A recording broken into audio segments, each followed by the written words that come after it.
en los oscuros y turbulentos días del siglo XV, cuando Europa se debatía entre el hierro y el dogma, surgió una figura tan improbable como poderosa. Una adolescente analfabeta nacida en el corazón rural de Francia, que acabaría liderando ejércitos y desafiando reyes. Su nombre era Juana de Arco. Su historia, tejida entre la fe, la guerra y la traición, aún resuena como uno de los relatos más conmovedores y trágicos de la historia occidental. La Guerra de los 100 Años asolaba Francia desde hacía décadas.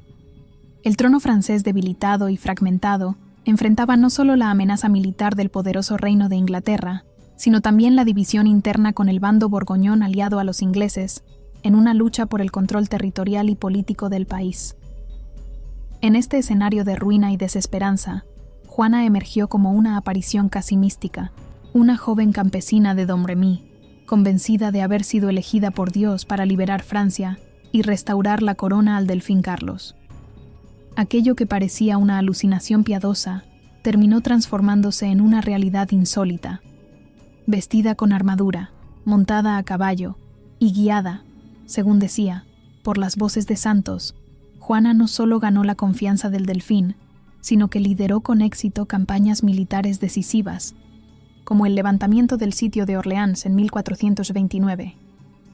Su presencia en el campo de batalla no era una mera imagen simbólica. Era una figura inspiradora, profundamente carismática, capaz de unir a soldados y campesinos por igual bajo una causa común: la redención de Francia. Pero como suele ocurrir con los símbolos poderosos, su luz comenzó a incomodar a quienes vivían en la sombra. La misma figura que había sido elevada como heroína nacional se convirtió en objetivo político y religioso. Su destino, trágicamente sellado por la traición, nos habla de los límites del poder individual frente a las estructuras que no perdonan lo extraordinario, sobre todo cuando proviene de una mujer sin linaje, sin educación, sin permiso.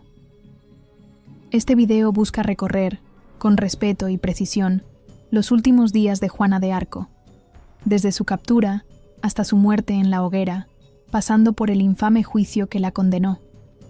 A través de este viaje, no solo conoceremos los hechos que marcaron su caída, sino que también reflexionaremos sobre el legado que dejó para la historia, la religión y la cultura occidental.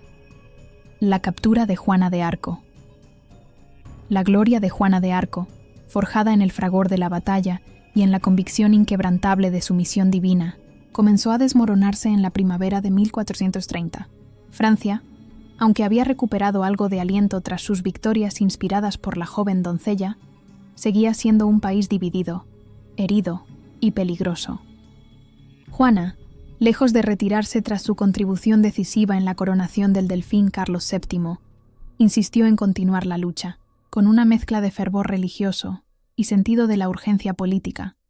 Dirigió nuevas campañas militares en el norte del país, donde las lealtades eran frágiles y el enemigo acechaba en cada sombra.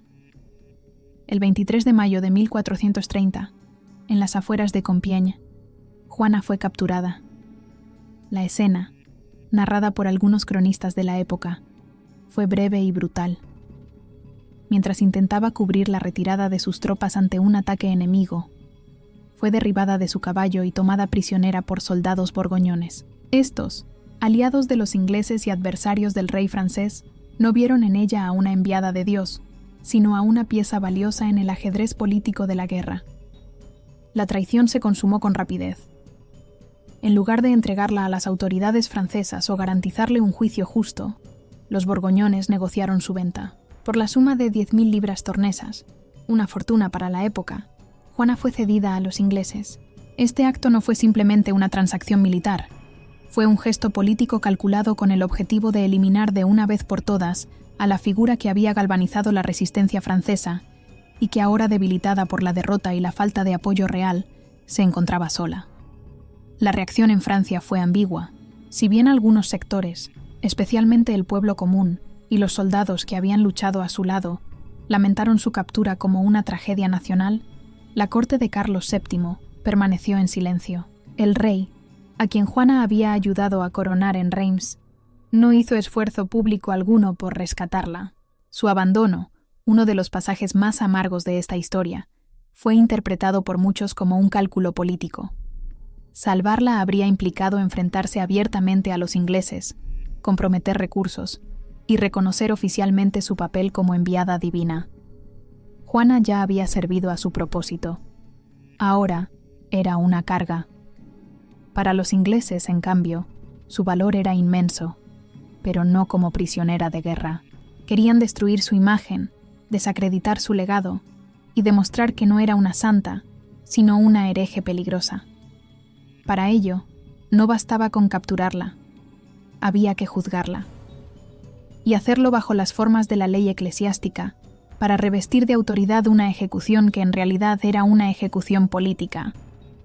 Así comenzaría el siguiente y más oscuro capítulo de su vida: el juicio.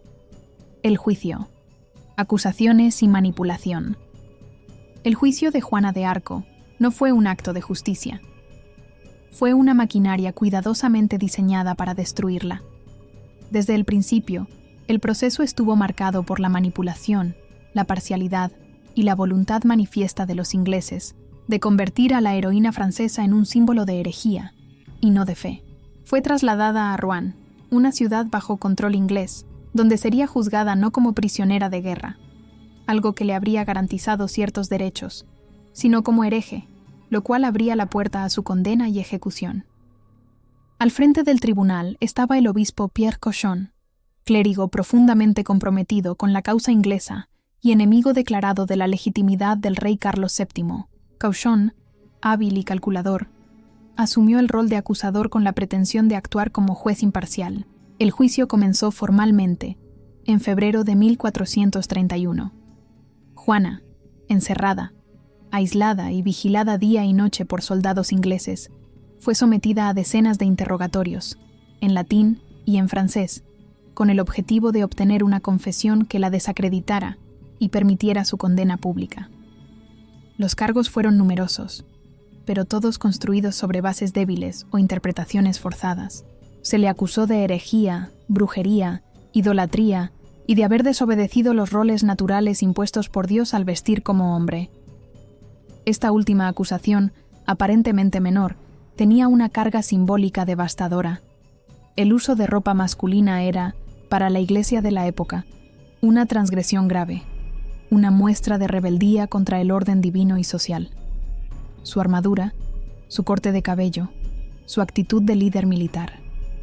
Todo fue usado en su contra. Pero Juana, a pesar del entorno hostil, de su juventud y del agotamiento físico, sorprendió a sus inquisidores con una lucidez y una firmeza que dejaron perplejos a muchos. Respondió con inteligencia, con ironía en ocasiones, y siempre con una convicción profunda en la veracidad de sus visiones. Reiteró que había sido guiada por las voces de Santa Catalina y Santa Margarita, que no actuaba por voluntad propia sino por mandato divino, y que jamás había cometido acto impuro o contrario a la fe cristiana. Uno de los momentos más conmovedores ocurrió cuando le preguntaron si creía estar en la gracia de Dios, una pregunta trampa diseñada para condenarla sin importar su respuesta. Si decía que sí, sería arrogancia. Si decía que no, admitiría culpa.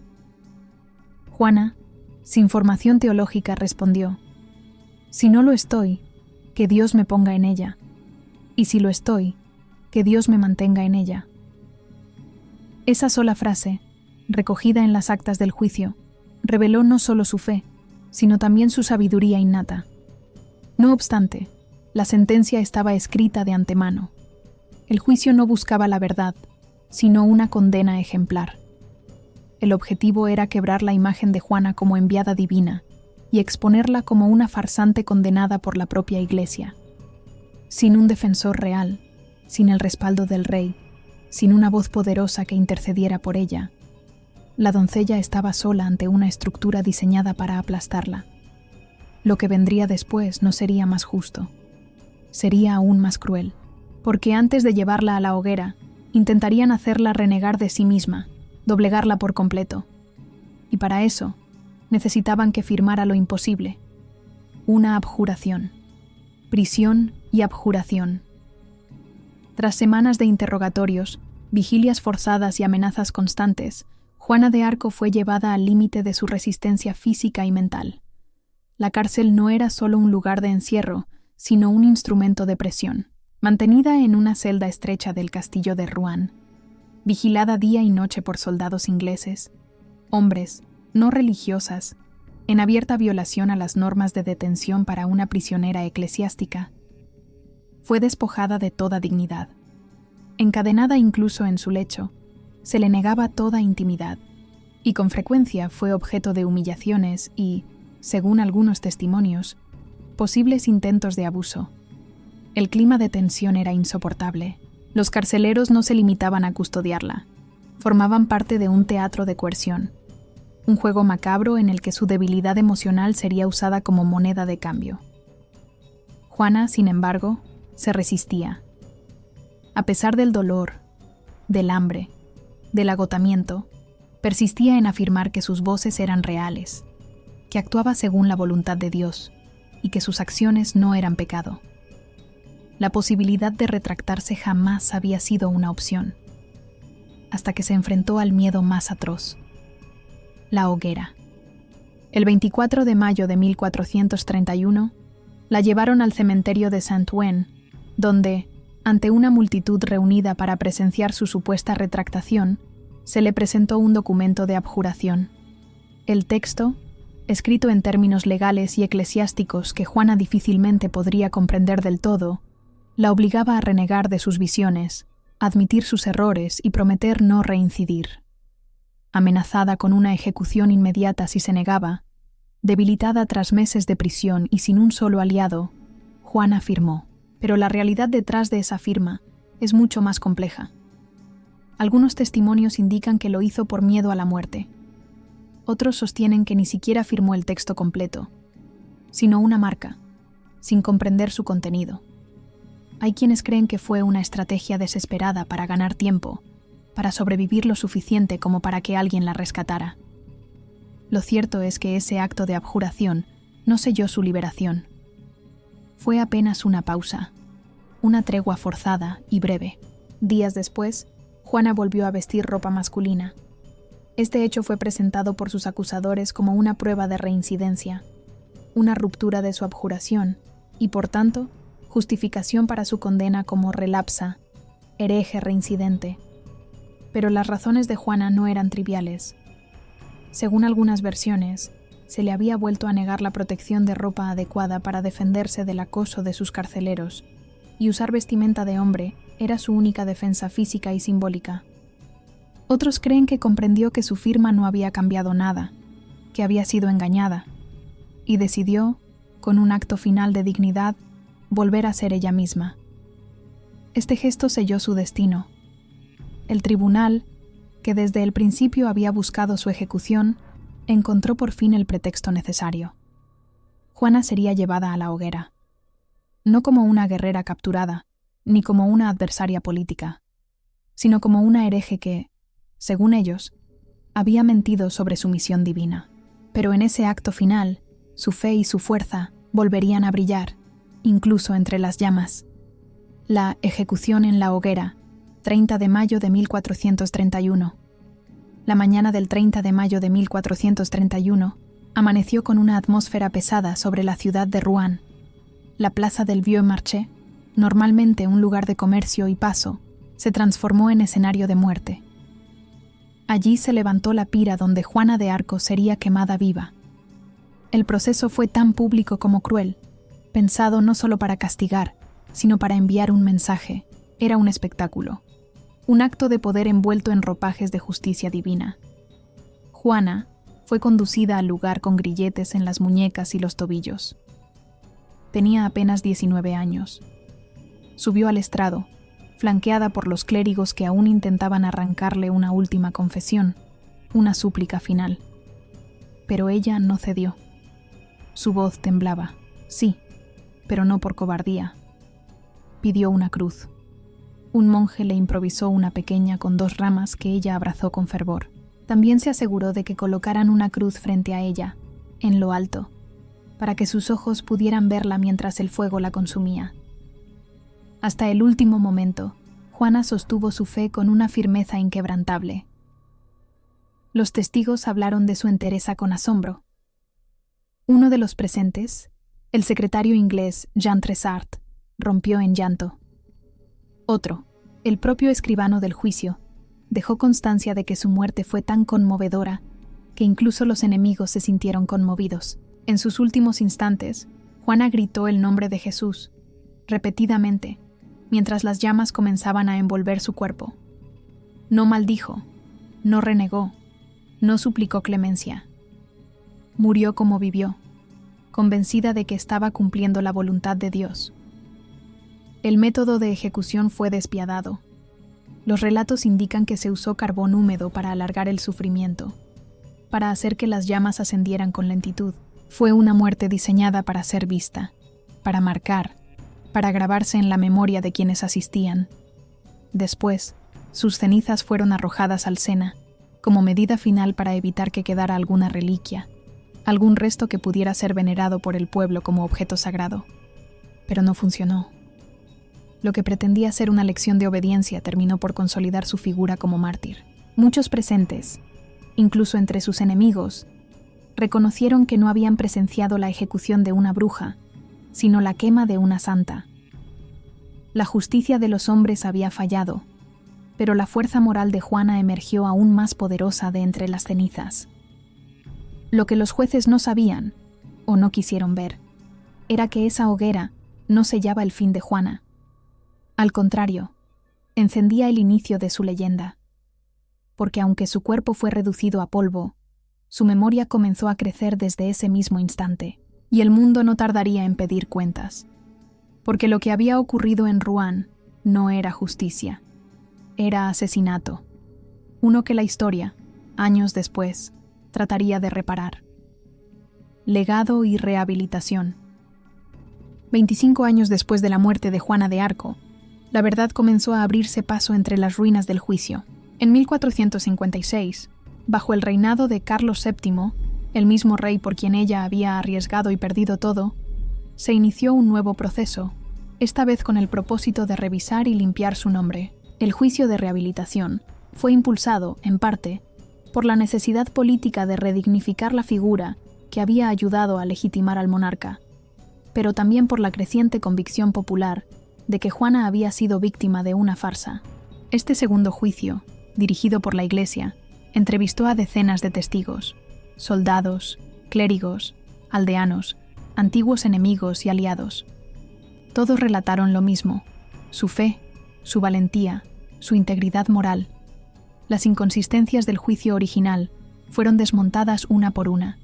Se declaró que las acusaciones habían sido producto del odio político y la manipulación, que los procedimientos judiciales habían sido ilegales y que Juana de Arco, lejos de ser una hereje, había muerto siendo fiel a la Iglesia y a Dios. El 7 de julio de 1456, su condena fue anulada oficialmente. El veredicto no solo la rehabilitó, la reivindicó como mártir. Con el paso de los siglos, su imagen se volvió más poderosa, más universal. Fue evocada durante la Reforma, en tiempos de crisis nacional, e incluso en los siglos XIX y XX, cuando Francia buscó modelos de unidad y resistencia. En 1920, casi 5 siglos después de su muerte, la Iglesia Católica la canonizó como santa, no como símbolo de guerra, sino como ejemplo de fe, coraje y fidelidad a la voz interior que, para ella, era la voz de Dios. Hoy, Juana de Arco es mucho más que una figura histórica. Es emblema de la Francia profunda, del alma de un pueblo que supo levantarse en medio del colapso. Pero también ha sido adoptada más allá de su nación, como símbolo feminista, mártir cristiana, ícono cultural. Su vida ha sido adaptada en obras teatrales, películas, novelas, videojuegos, y su rostro aparece en monedas, sellos y estatuas alrededor del mundo. Cada época ha visto en ella algo distinto, pero siempre auténtico. La pureza de una causa, la dignidad frente a la injusticia, la fuerza de una joven que, con apenas 17 años, cambió el rumbo de una guerra. La historia de Juana de Arco no es solo la de una muchacha campesina que se atrevió a comandar ejércitos en una época dominada por hombres, ni simplemente la de una mártir religiosa que prefirió la muerte antes que renegar de sus convicciones más profundas. Es, en esencia, el relato de una conciencia lúcida que no se dejó doblegar por el miedo, la presión ni la violencia. Es el eco de una voz interior que, en medio del estruendo de la guerra y del juicio amañado, nunca dejó de hablarle de fe, de justicia y de deber. La figura de Juana de Arco nos interpela más allá de lo religioso o lo patriótico. Nos invita a reflexionar sobre el fanatismo, sobre la manipulación de la verdad y, sobre todo, sobre el poder que puede tener una sola persona cuando actúa movida por una convicción profunda. Su final fue brutal, pero no fue en vano. Su fuego no apagó su historia, la encendió.